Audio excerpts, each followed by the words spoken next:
Hey everyone, it's Sam here, the developer for The Reclaimer again, and I mentioned in my first video announcing the project that I wanted to go over the code base, but I wanted to make a, a brief uh, video about how I like to develop C++ on Windows, and maybe this can serve as sort of a simple FAQ in terms of how I like to do things.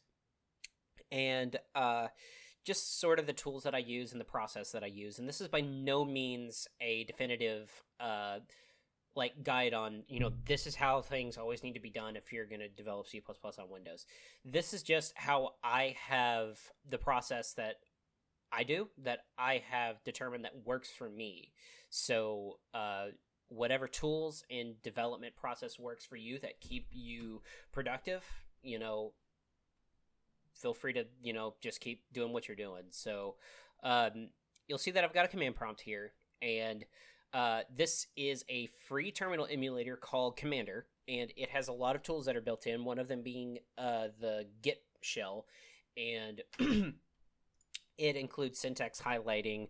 Like, I'll just go ahead and list the directory of this what I just this little simple project that I made for the purposes of demonstrating what it is that I do. And it has syntax highlighting, and you can configure it to use PowerShell, CMD, or I think you can even use it to use Linux shells. But anyway, so the primary editor that I use is VS Code. And but before I get into the editor, I wanted to talk about what I like to do when I develop C++. So I like to have a shell script that I can call that's in my environment variables. And I'll go ahead and pull that up right now. So just to show you where it is, I actually don't remember where I put it, so I need to pull it up. Let's see.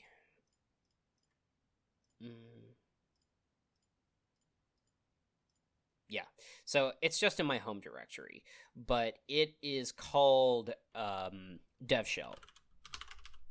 And so what this does is it's going to attach to my command prompt a context that contains all of my C++ developer tools. And vcvarzal is the bat file that it calls, which will load in all of the Microsoft C++ developer tools. And you'll have to find this bat file in wherever your instance of Visual Studio is installed. I don't think you need to install the full-blown version of the IDE, but you need the Visual Studio installer so you can actually download the MSVC libraries, the C++ developer tools and runtime libraries and all that.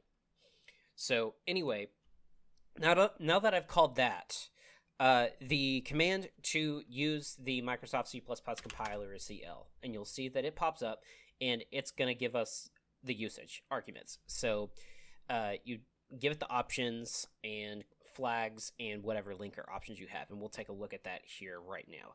So like I said, Visual Studio Code is what I use. And so I'm just going to type code new window, which -n is new window, meaning I don't want Visual Studio Code to open what I was working on last, just give me a clean slate.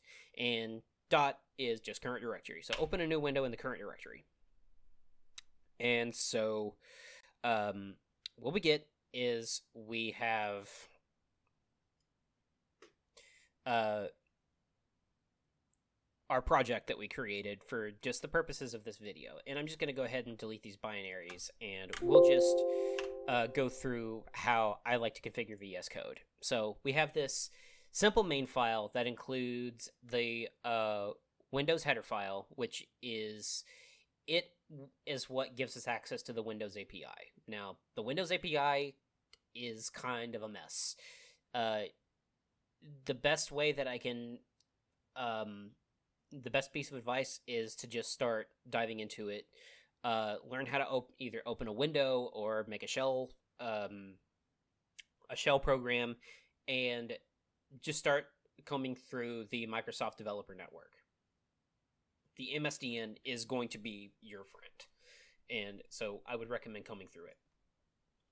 And I'm just going to go ahead and just kill everything and just get Visual Studio Code to its base form. So I don't really need a lot of the tools that VS Code comes with. There are better editors out there, and VS Code is the best way that I can think to describe it is a web browser that was tricked into being a code editor. It's not the fastest code editor. It's a bit bloated for what I expect a code editor to do, which is just as quickly as possible allow me to edit code files. I wish it launched a bit faster. I wished it was a little bit more reliable, but it's so much better than using Visual Studio. Visual Studio these days is an absolute nightmare. I've tried using Emacs and Vim, but the learning curve for those is so steep. VS Code is very easy to learn out of the box. The keyboard shortcuts, they just make sense, and it's what I'm most productive in. And use whatever editor that you're comfortable with. Whatever, as long as it keeps you productive, that's really all that matters. So I've stripped a lot of the graphical elements away because I really don't need access to all the tools, at least when I'm developing C++. So to open Visual Studio's built-in output window, just hit Control-J. And what that's going to do is it's going to bring up the box down below that has all of the output. So, whatever problems in your workspace, the output of your program, the terminal, and your debug console. So, most of the time, I'm just going to be in terminal land. I don't even like to debug in VS Code. If I'm just doing something very simple to make sure that, hey, a breakpoint's being hit, then, it works fine. But if I'm going to be actually really diving into it, I would prefer to use something else. I use a paid tool called RemedyBG, which I'll demonstrate in just a moment. So anyway, we are in our workspace root, and I'm just going to open the side panel with Control B. I don't want that to be there, but Control B, and we'll go ahead and close the output window. And so what we can see is we have our directory structure, just our simple directory structure, and when you create a project in VS Code, or at least have a workspace with these options, so you can configure all of your VS Code tasks through JSON files. And if you go to the VS Code website, you'll be able to read through documentation on how to configure tasks. So, and the only extension that I recommend it is going to be Microsoft's official C++ developer extensions. They work just fine for me. It gives you autocomplete. Some people don't need it, but I found it to be very useful. And it's just what I'm going to recommend. And it gives you access to, so if I just type C++, so it gives you all of these different options, right? So if you just hit, I'm just going to hit escape, and if you hit Control-Shift-P, it'll bring up the command palette. And so you can just start typing, and whatever tools that VS Code has, you can gain access to them from here. So, and at least for the files that you're going to need at a minimum, or at least the ones that I need, at a minimum, you're going to need the cpp_properties.json.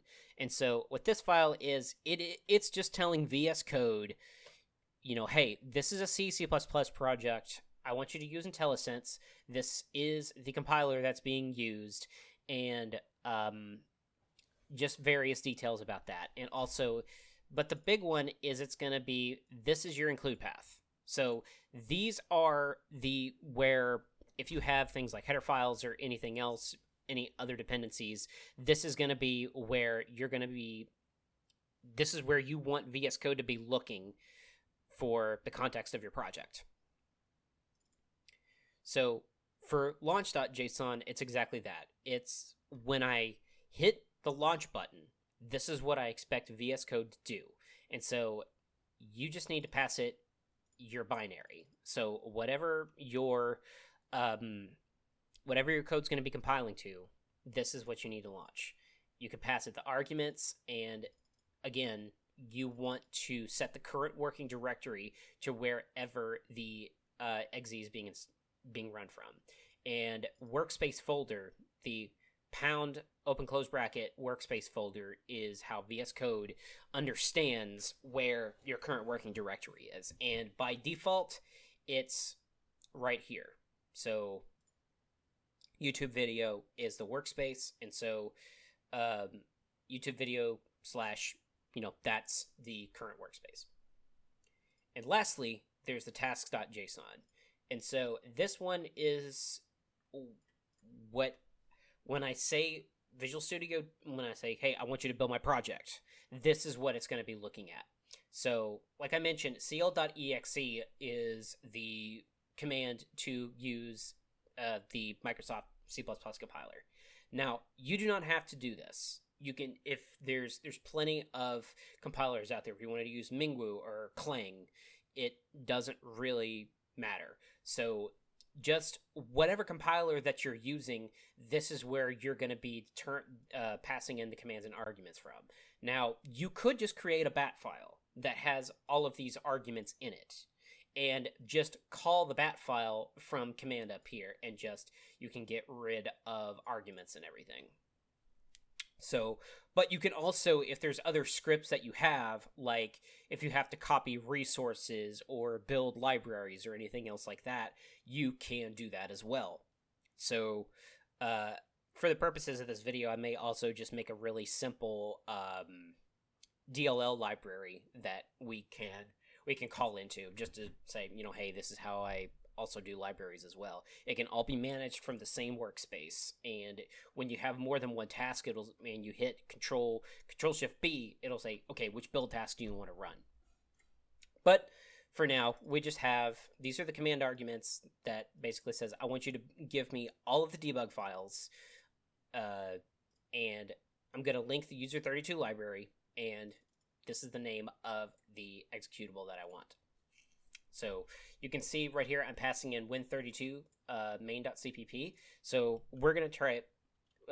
First, I'm going to open the output window so you can see what I'm doing. And then I'm going to hit Control-Shift-B. And so you'll see right over here, this task popped up for the YouTube video example build. And so we can see that CL was called, and there we are. We have our exe. And for debugging, remember, we passed in this is what I want you to do. I want you to launch this. And so it's immediately going to launch the VS Code debugger. Now, I'm going to go back to this file right here, and you can just set a breakpoint just by clicking on the side right here. And when I hit F5, it's immediately going to hit that breakpoint. So there we go. We have a working Windows Win32 program. So I know I didn't pass in the arguments for like the actual Windows API. The Windows API is just a mess. I can look that up if there's an interest in that. I'm just going to go ahead and do that.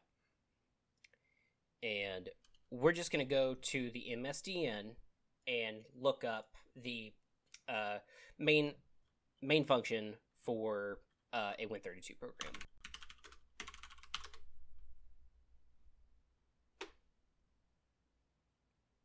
And so one of these is going to bring us to the MSDN, and this is part of it. So much of the Windows 32 like learning this, I think it's WinMain actually. Win32 WinMain. Yeah, there we go. Application entry point. So there we go. That's it. Not the whole thing. And I don't know, like, this has been around for decades. I don't know why they made some of the decisions that they did to format things this way. And it's like everybody has to like redefine really basic types. But that's just how they wanted to do it, and that's what they're going to do. So anyway, we have included the Windows Windows H to get access to the Windows API. We've linked the user32 library, and I'm just going to go ahead and build this. Let's see, terminal. And so we've built that, and now I'm going to launch. And there we go. We have stepped into it. So what I'm going to do now is I'm going to add an additional task to build a very simple library. And so Control-Shift-T is going to bring up our file explorer again. And so what I'm going to do is I'm going to make DLL example.cpp. And I'm also going to make a header file, which is going to tell the Windows 32, our main function, what we actually like. It's gonna tell us about the functions that are defined in the library. So DLL example.hpp.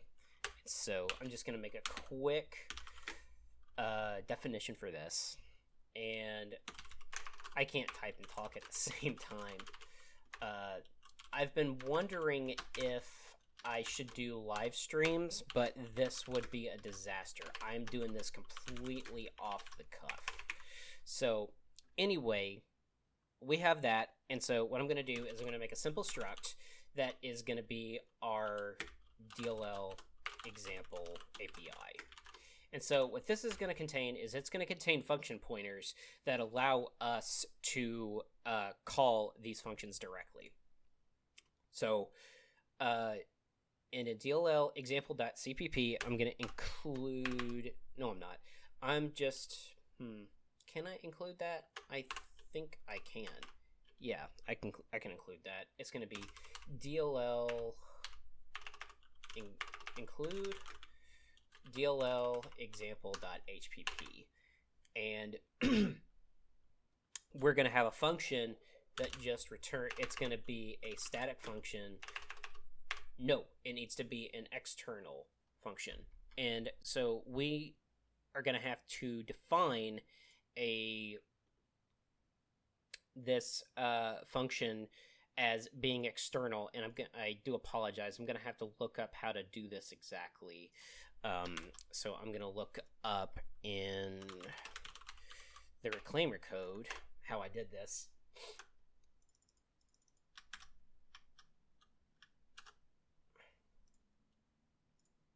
But this is going to tell our program basically that this is going to be an external function. I need the DLL to expose this endpoint so that I can look up its address from a different context, basically.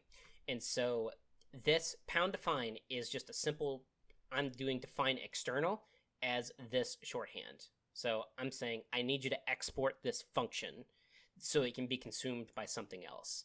And I'm just shorthanding that with external. So we can go back here and say external, and it's going to return an int, and I'm going to say DLL example return 5. And it's going to be a simple function that literally all it does is it returns the number 5. I'm just trying to keep this really simple so it doesn't get overly cumbersome. But, and so what we're going to do now is we're going to define a function pointer that will be able to load that function in. And so the reason I'm doing all this is, one, to sort of show how we add another build task, but also the development of the Reclaimer in terms of how the code base is structured, how that looks. And so when you see it, you'll understand like what I'm doing. So I'm going to do typedef int because that's the type that's being returned, and it's going to be a function pointer func DLL example, not fun. This is fun. DLL example return 5, and it doesn't take anything as an argument, so its type is just void. And so right there, this right here is going to be our function definition. And so in the API, this is the type, right? Func DLL example return is the type. And so I'm going to say return 5 as the actual function name. And so what I like to do when I'm making APIs is I like to, in my header file, have a way that a Windows program can load the library. So I'm going to say, again, include Windows.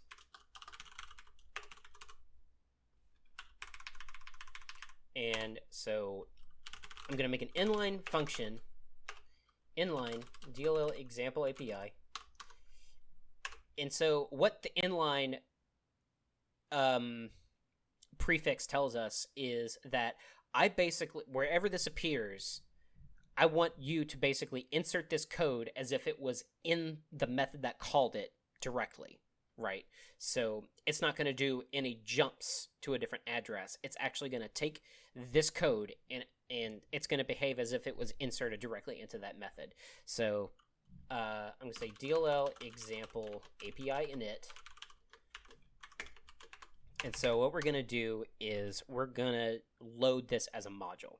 So we're going to say hmodule DLL lib DLL module example module equals load library, and it's going to be the name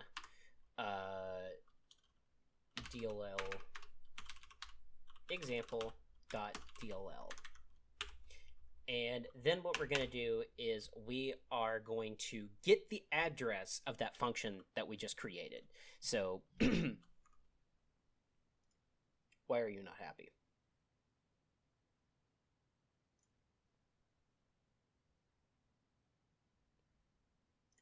I think that's just a warning that doesn't really matter. So I'm not going to do this here, but I've basically, in my other context, my other setup, I've disabled all warnings in squigglies because they don't make sense to me.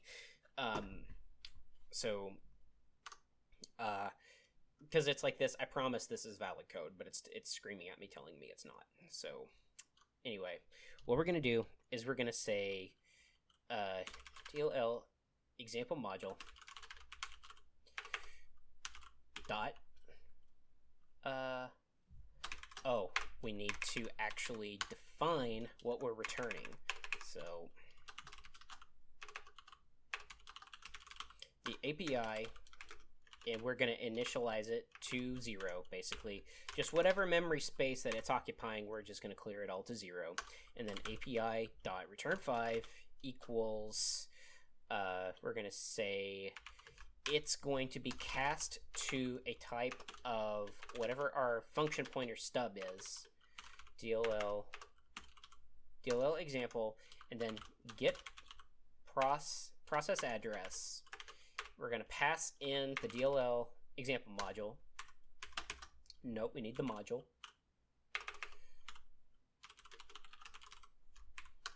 And the name of the function. And so just as a sanity check, it's called DLL return 5.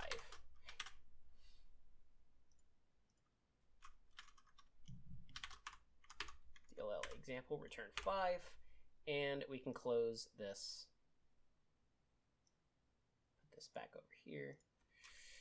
And I think that's all that we have to do, and then we just return the API. And so up here, what we'll do back in our Win32, we're going to include our DLL example, which contains our definitions for the API. So what we're going to do is we're going to say the DLL example API equals DLL example API init. And so that's going to give us an API, and then we're going to say int test equals API.return5. And so this will be the final task.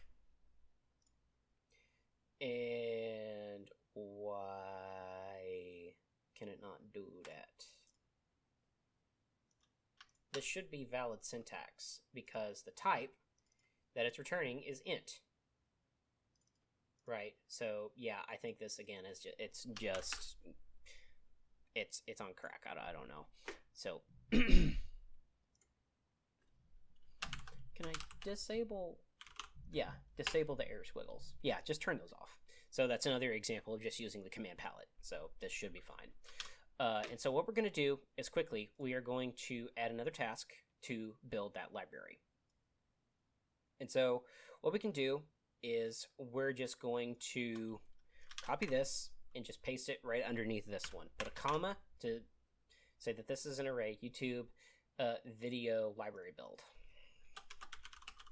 And so now, when I hit Control B, it's going to ask me, oh, you've got 2 tasks. Which one do you want? So we need to add the arguments for building a dynamic link library. And so I don't remember what those are off the cuff. So what we're going to do here is we are just going to modify this and say it's going to be LD. And I do not understand what the arguments like actually mean, but like what these different compiler flags, it's just, you know, what this means. /LD, that's going to make a DLL. So we're going to say DLL example.dll, and it's going to pass in the DLL example.cpp. And so we're just going to change these up because we also want to be able to debug these files. And this will also be a good example to show off the debugger that I like to use. But we'll go ahead and start with the library and see how that works. So right there, you see, we've got our dynamic link library. But we also need to rebuild our main example. So why? Okay, so it actually is unhappy. Why are you unhappy? Int test equals API return. Ah, because it's a function, silly. Yeah, so there we go. And this should just work. So this is what we're going to do. We're going to say launch this. And so it looks like everything loaded up. And if I hit F10 to step over and go to my, add this to my watch window. See, add watch, whatever. Test. There we go. Test is 5. So there you have it. Our API, our simple dynamic link library is working now. But when I do not really like the VS Code debugger window. I can't stand it, actually. There's not a whole lot that you can do with it, and it's just crammed into this space over here. I know that you could probably play with it a little bit more, but instead I like to use this tool called RemedyBG. And this tool it was probably one of the best purchases I've ever made in terms of like software development applications. So this tool is insanely fast. It was made by a single person, George Manharn, I believe, and this debugger is so much better than anything put out by Microsoft, like by far. So what I'm going to do quickly is I'm just going to create a new session. Let's see, I don't even think I need to create a session to start debugging, but our command is going to be whatever our executable is. So I'm just going to go to my source, repos, YouTube, and then our exe. And then the working directory is going to be in the same path. So it's just going to tell us, hey, where are you going to be running this from? And so for the source file, I'm going to open up, and I'm going to open our CPP, our HPP, and our Win32 main. So it's a bit of a rustic program, so you can see that there's not really any syntax highlighting going on, but I have all of this real estate to play with, right? And so if I'm really diving into a problem, like let's say this DLL didn't load properly, this is what I would do. I'm going to launch to this, and I'm going to put a breakpoint here, the same way that you would expect to put a breakpoint anywhere, and immediately it steps into the program. So this is an insanely fast tool to use. I love it, and I highly recommend it. So I'm going to put an example, or I'm going to put a breakpoint in our this DLL, and I'm also going to put one in our library initialization just to show. So I'm going to go ahead and hit our run again, and so we've stepped into our DLL initialization. And what I can do now is I can just have pull up the locals so I can actually see what's going on. So our API is, I'm going to step over this, and you'll see that everything just got initialized to 0. So whatever memory space, whatever values in that memory space that were there before are gone. So this is just a way that I like to just make sure everything's initialized to 0 and there's no junk in my memory.